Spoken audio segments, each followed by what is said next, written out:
আসসালামু আলাইকুম রহমতুল্লাহি ওয়া বারাকাতুহু। আজকে কোরআন শিক্ষার সপ্তম ক্লাস। আজকে আমি এখানে জবর সম্বন্ধে শিখাবো। জবর, উপরের কোনাকুনি টানকে জবর বলে। এই যে একটা অক্ষর আছে, একটা হরফ আছে, এই হরফের উপরে যদি এরকম কোনাকুনি টান থাকে তাহলে এই চিহ্নটাকে বলা হয় জবর। এই জবরে আকার উচ্চারিত হয়। বাংলায় আমরা যেমন আকার উচ্চারণ করি, ঠিক এই জবরটা আরবি হরফের উপরে এসে আকার উচ্চারণ করে। যেমন মিম একটা হরফ, এর উপরে জবর আছে, মিম জবর মা, ম আকার মা, মিম জবর মা, ম আকার মা। 13টি হরফ আছে যেগুলো এরকম সরাসরি আকার উচ্চারিত হয়, এবং বাকি কিছু হরফ আছে যে হরফগুলো আকার উচ্চারণ হবে ঠিকই, কিন্তু একটু মোটা হবে।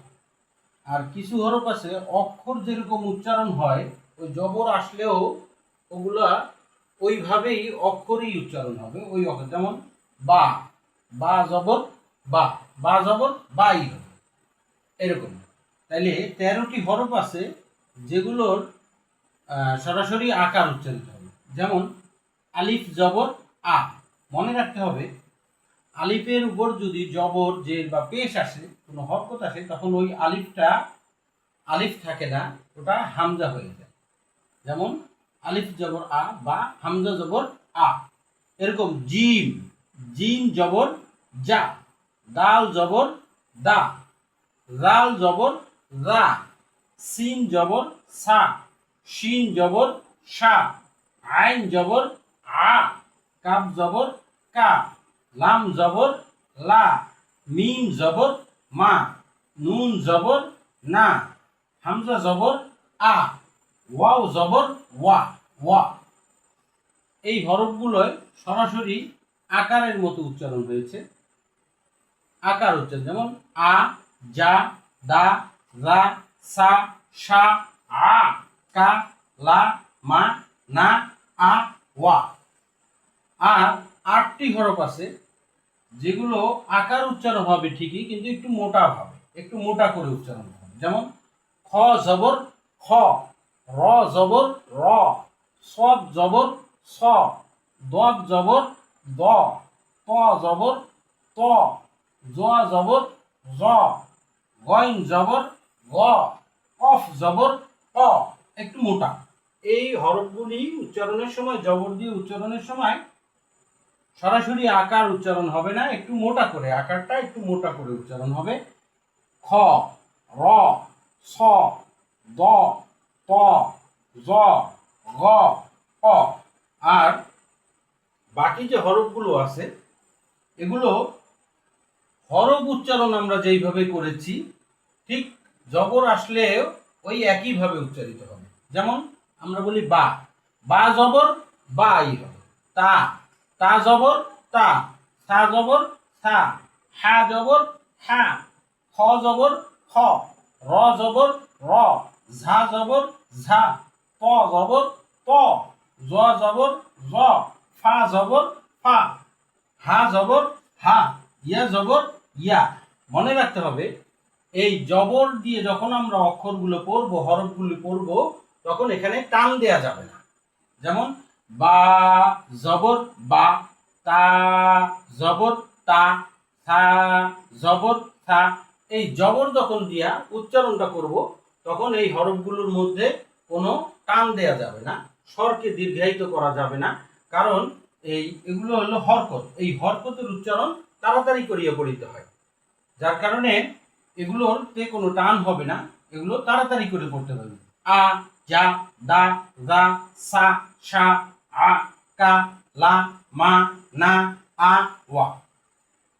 এইভাবে আমরা অক্ষরগুলো জবর দিয়ে পড়ার সময় এইভাবে উচ্চারণ করব। এরপরে আমরা দুই হরফ দিয়ে জবর দিয়ে কিভাবে পড়তে হয় এখন এগুলো আমরা শিখব। যেমন বা জবর বা, বা জবর বা, বাবা বাবা বাবা, এরকম তা জবর তা, র জবর র, তার তার তার, এরকম খ জবর খ, ত জবর ত, খত খত খত, এরকম 3 হরফ। ফা জবর ফা, তা জবর তা, ফাতা, হা জবর হা, ফাতাহা ফাতাহা ফাতাহা। যদি আমরা 3 হরফ বানান করতে যাই তখন প্রথম 2টা বানান করে একটার সাথে আরেকটা জোর দিতে হবে, পরে আবার আরেকটা হরফের বানান করে ওই হরফটাকে আবার এই 2টা হরফের সাথে মিলাইতে হবে। যেমন ত জবর ত, হা জবর হা, তহা তহা, র জবর র, তহার তহার তহার, টান হবে না, তাড়াতাড়ি তহার। এরকম হা জবর হা, ত জবর ত, হাত, বা জবর বা, হাতবা হাতবা হাতবা, এরকম হা জবর হা, ফা জবর ফা, হাফা, র জবর র, হাফার হাফার হাফার, এরকম জিম জবর যা, মিম জবর মা, জামা, আইন জবর আ, জামা জামা জামা। একবার বানান করে 3বার উচ্চারণ করতে হবে, একবার বানান করে 3বার উচ্চারণ। আবার দেখাচ্ছি। ত জবর ত, হা জবর হা, তহা, র জবর র, তহার তহার তহার, এইভাবে হা জবর হা, ত জবর ত, হাত, বা জবর বা, হাতবা হাতবা হাতবা, তারপরে হা জবর হা, ফা জবর ফা, হাফা, র জবর র, হাফার হাফার হাফার, জিম জবর যা, মিম জবর মা, জামা, আইন জবর আ, জামা জামা জামা। এইভাবে আমরা যদি এগুলো চর্চা করি ইনশাল্লাহ আমরা কোরআন শরীফ ইনশাল্লাহ পড়তে পারবো। শব্দ শব্দ যদি এভাবে ভেঙে ভেঙে যদি আমরা পড়তে পারি তাহলে আমরা কোরআন শরীফ তেলাওয়াতটা তাড়াতাড়ি শিখতে পারবো। এগুলো বেশি বেশি চর্চা করতে হবে। আরও শব্দ আছে, আরও বিস্তর শব্দ আছে, যত বেশি শব্দ এইভাবে চর্চা করবেন অত বেশি ভালো হবে।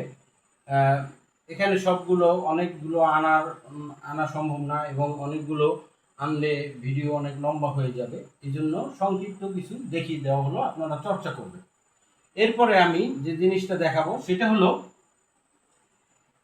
আমি শুরুতেই বলেছিলাম যে এই ক্লাসে আমি আপনাদের কোরআন তেলাওয়াতের সাথে সাথে কিছু বেসিক তর্জমা এগুলো শিখাবো। এই জবর দিয়ে কতগুলো শব্দ আছে যেগুলো কোরআনুল কারিমের মধ্যে প্রায় 18,000 জায়গায় এসেছে, 1836 জায়গার মতন হবে এরকম এসেছে। যেমন হামজা জবর আ, আমরা পড়ে আসছি হামজা জবর আ, এই আ শব্দে আ, এটার অর্থ হলো কি। আ মানে কি, আমরা কি বলি না, এটা আরবিতে আ অর্থ কি। তারপরে তা জবর তা, এই তা অর্থ হলো শপথ। যেমন কেউ যদি আমরা বলি আল্লাহর কসম, ওইভাবে আরবিতে বলে তাল্লাহি, তাল্লাহি মানে আল্লাহর কসম। এই তা মানে শপথ। তা যদি দেখেন কোথাও শুধু তা দিয়ে আল্লাহ পরে আসে, তাইলে তখন এই তায়ের অর্থ হয় শপথ করা, তাল্লাহি মানে আল্লাহর শপথ। তারপরে সা, এই যে সিন জবর সা, শুধু সিন জবর সা, এটার অর্থ আসে অচিরেই। যেমন সাইয়া জালু, অতি তাড়াতাড়ি তাদেরকে করা হবে। এই যে সা, সা যদি কোনো শব্দের শুরুতে আসে তখন এই সায়ের অর্থ হয় যে অচিরেই, তাড়াতাড়ি কোনো কিছু বোঝাতে এই সাটা ব্যবহার হয়। তারপরে ফা, এই ফা শব্দের অর্থ, ফা শব্দের অর্থ হলো তারপর, তারপর। হ্যাঁ, আমরা অতপর বলি, এটা এই ফা যদি দেখেন কোথাও ফা আসছে, ফা ইন্নাকা, অতপর নিশ্চয়ই, অতপর নিশ্চয়ই, বা তারপর নিশ্চয়ই, এই যে ফা মানে তারপর। তারপরে লাম, লাম জবর লা, এই লাটা 2টা অর্থের জন্য আসে, একটা হলো জন্য আর একটা হলো অবশ্যই। লা, লাম জবর লা, এটা অনেক কোনো সময় জন্যর অর্থ দেয় আর কোনো সময় অবশ্যই অর্থ দেয়। তারপরে কা, কা মানে মতো, আমরা যদি কোনো কিছু মতো বুঝাই, যেমন বইয়ের মতো, তাইলে হবে কা কিতাবিন।